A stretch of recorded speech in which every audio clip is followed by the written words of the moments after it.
இல்ல அடுத்தடுத்து வைக்க போற மூவில பொறுத்து இருக்குல்ல, நீங்க பாருங்க அடுத்தது அடி படிப்போம். அதை கொஞ்சம் பார்த்து செய்யுங்க. இல்ல சொன்னாரு, இல்ல இல்ல நமக்கு டார்கெட் அவங்க கிடையாதுப்பா, விட்டுரு, நம்ம முழு டார்கெட் இவங்க தான் நமக்கு அப்படின்னு சொல்லிட்டாரு. யாருங்க? அண்ணன் அண்ணன் திமுக திமுக தான் அண்ணன் தலைவர் சொல்லிட்டாங்களா? ஆமா ஃபுல் டார்கெட் திமுக தான். நான் சொன்னேன் இந்த மாதிரி காலைல வீடியோ போட்டுருக்கேன், எதுக்கு போட்ட, எதுக்கு அவனை போட்டு அடிச்சுக்கிட்டு அப்படின்ட்டு.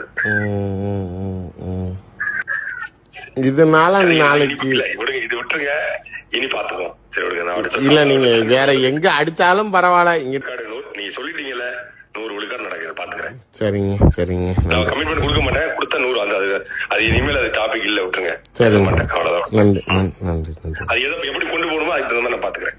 இந்த 5 வருஷத்துல பிஜேபிக்கு ஓட்டு போட்டு தமிழ்நாடு நாசமா போல, அப்ப உண்மையிலே கனிமங்களுக்கு ஓட்டு போட்டு தான் நாசமா போயிருக்கு. இல்ல அப்ப சின்னம் இல்லங்கிற கோபம் போயிருச்சா? அது கோபம் இல்லம்ல, அது ஏங்க அது சீரியஸா நீங்க மனசாட்சி பொதுவா ஒத்துக்கணும். அது எங்க மேல தப்பு இல்ல. நீங்க டக்குன்னு எங்க மேல அந்த இடத்துல அடிக்கிற பேச்சு, நீங்க கொஞ்சம் கூடயே இருக்கிறத கூடயே சுத்தறியே செவ்வாழா ஏதாவது ஒரு வார்த்தை சொல்லிருக்கலாம். அரசியலா அது அப்படிதான் கிளைம் பண்ண முடியும். நீங்க வந்து நாங்க சின்ன தொழில் யாராவது சொல்லுவாங்களா? எல்லா அரசியல கிளைம் பண்ண ஏங்க அதுக்கு ஏங்க எங்களே போட்டு ஊரு காக்குறீங்க? உங்களுக்கு எல்லாருக்கும் நாங்க தான் பிஜேபி தான். எதுக்கு இப்ப வேற சின்ன மைக்கு சின்னம் கொடுத்துருக்காங்க, நம்ம இருந்தாலும் வேற சின்னம் கேட்டு முயற்சி பண்ணிட்டு இருக்கோம், அன்னைக்கு தெரிஞ்சிடும். ஏன் அது நல்லா தானே இருக்குது? உங்க தலைவருக்கு அடையாளமே மைக்கு தானே. சவப்பட்டியா?